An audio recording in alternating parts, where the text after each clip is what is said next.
This video starts right here in my car. It's a manual car. All right, so this is what I was telling you. If you're planning on starting a profitable rabbit farm with about 1,000 rabbits, it's not an easy process, but I guess you can navigate through. I'll just give you some quick guides of how I jumped into this farming. Especially I've been doing crops with vertical farming. Now I'm shifting a bit to also do some uh, rabbit, and I'll later do goats farming in that process. So it's not always easy, but let's see how we can get started. So welcome to my episode and welcome to my YouTube channel. Please, starting big or starting a rabbit farm where you can profit from around 50 million to 100 million in Ugandan shillings. It's one of the good things that you need to know, that when you're doing rabbit farming, you're looking at three things. You're looking at the meat, the fur, and you're also looking at the manure and the rabbit urine, because it's a very profitable business idea that you can actually venture into it and try to get some living out of it. So this video is recorded here inside the car. Why? Because it's quiet and some kids from my neighborhood are not disturbing. All right, so I want to walk you through some of the steps that you need to consider. Why rabbit farming and what you need to do in order to manage rabbit farming. So I made up some quick notes for you to write down, but in order to look at things that we are going to talk about, we will talk about the housing, the cages, we're going to talk about the feeding, we're going to talk about the breeding, the types of breeds you need in your farm. We're also going to talk about the cost, and we're going to talk about the profits and how do you do management. And of course, in order to guarantee success, I've been a victim of poor management. My rabbit gave birth to about 11 kids. 10 died. I have only one. But I got a notebook and decided to document everything that I'm doing. My hand is getting tired, but it's okay. Everything that I'm doing in order for me to be a successful rabbit farmer. One of the things, please grab your notebook, because you're going to learn and we are going to build this rabbit empire together. It's something that is quite simple, but if you don't get some of these steps, it's going to be a little bit challenging. So first, why rabbit farming? Why should you think about starting um, animal husbandry and specifically rabbit farming? Rabbits is one of the easiest compared to poultry to manage, because it takes very small space. And also, how do you deal with rabbits? Because this can help us cut some of the challenges, like how the mothers can nurse the kids. So I want us to first have a quick overview in agribusiness. So we're moving from a tech idea or a tech industry and venturing into agribusiness, because agriculture has a lot of opportunities that you can do besides your 9 to 5 job. Now, the reason why I'm going to talk about this is that let's first talk about starting the rabbit farm. Okay, in order for you to get started with the rabbit farm, first you need to know that rabbits really produce very fast. It's one of the animals that really produce very fast. If you have one female, which we call it a doe can produce up to 50 offspring in a year. So that means, but it also requires small space. That's the beauty with rabbit. So since it requires small space, it is ideal for urban or rural setups. Like for me, I'm based in a rural area. I have land in a rural area, about 17 kilometers from the city center, from the CBD. So my land are not big. It's normal about 11.5 decimals to 12 decimals.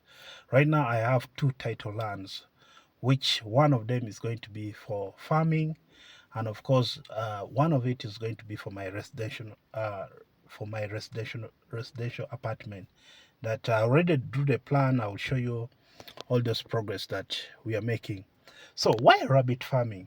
So if you want to choose rabbit farming, I want you first to have these notes. Note that rabbits produce very fast.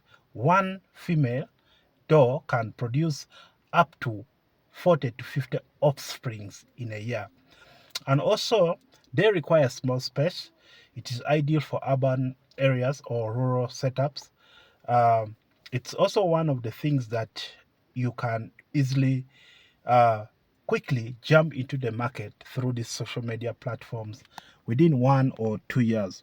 Another beauty is that also with the rabbit farming, it's quite easier for us to predict that in 3 to 5 months we can actually start having the kits. So this is something which is very good and simple, and also we can also get the benefits of the meat. Rabbit meat is one of the best. It's like you're eating chicken, low fats, and contain. It's very healthy and has a high demand globally, and of course, it's something that people are turning them. People used to call them a little bit destructive because they of the nature in which they produce. So unlike goats, pigs, or cattle, basically white meats, I'm talking about all the white meats. To me, it's quite important for us to understand one thing, that livestock farming or livestock in agribusiness, if you want to look at lower cost in setting up uh, and also the faster returns. So when you look at goats, pigs, cattle, and also others, rabbit farming has one of the lowest startup cost, and it's having the fastest returns if you can really do proper marketing. People really prefer rabbit meat because it has the best meat. It's actually tastes more. It's more tastier than chicken if you've tasted rabbit meat. So in agribusiness, so I think that's what you would start with. And another note that I want you to pick right now is that it is always important to pick the right breeds. There are over 40 breeds of rabbits. Me at my farm, I have the New Zealand white, the California white, the local rabbits, because the local rabbits are also having a very tender meat, and also the Flemish giant, because it's one of the rabbits that can give you between 6 to 12 kilograms, and you know very well that the biggest rabbit can give you about 12 kilograms. So here are things that I want you to note before picking any breeds of rabbit. To me, my most common breeds of rabbits are the giant New Zealand white, or the New Zealand white. It's one thing that I prefer.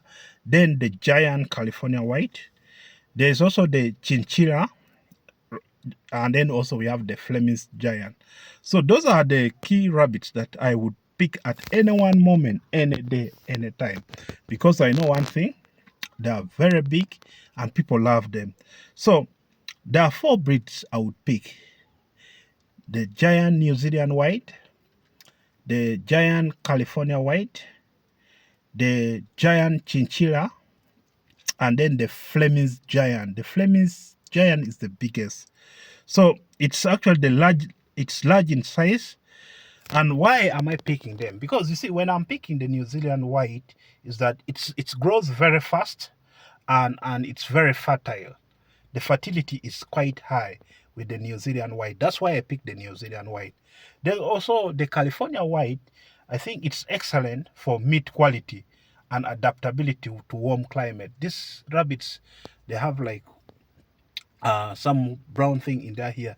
They are very adaptive. If you really want to enjoy the meat, yeah, the California white is excellent for meat. Then the chinchilla, giant chinchilla, is actually good with fur, and it's also calm in temperature. Then the Flemish giants is basically large in size and great for crossbreeding. If you want to do crossbreeding so that you have big rabbits, so I would really prefer the Flemish giant.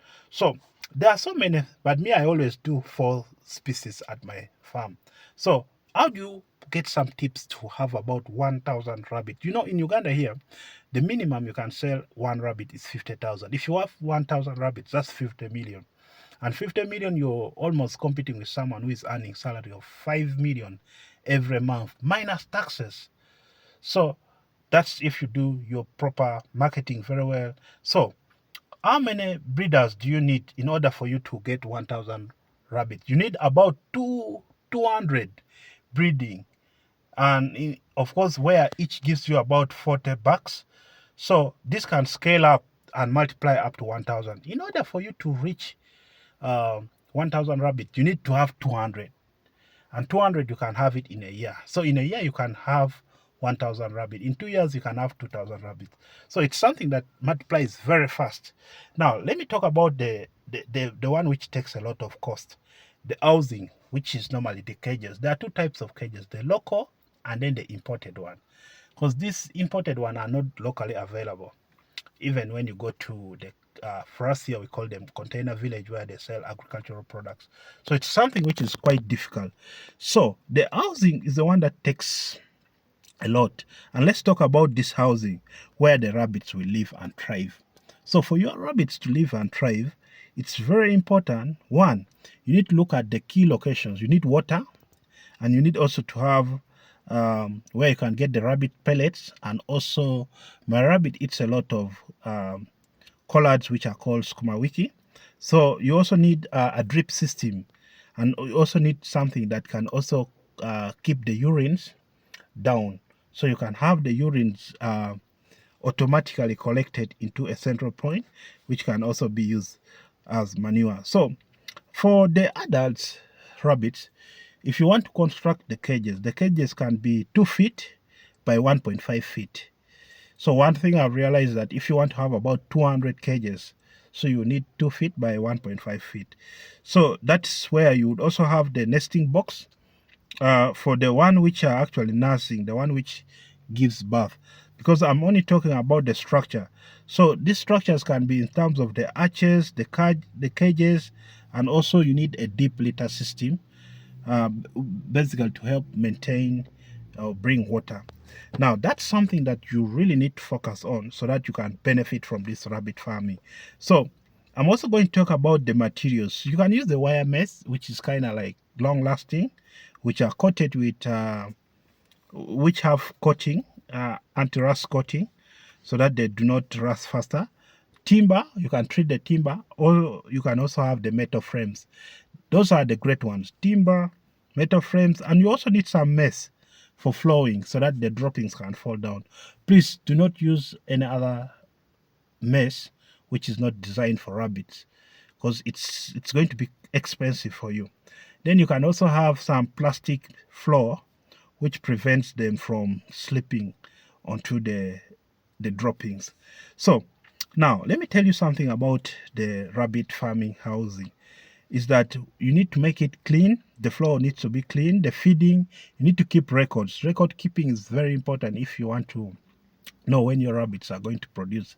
I messed up. I left the male rabbit in the female cage. The female gave birth to 12. It was trying to mate in the morning. I found 10 of them dead. And that's one bad thing. Of course, some were still alive, but they were damaged. The legs are broken, the face. So I just decided to throw them away. So those are the things you need to redefine collectively. Avoid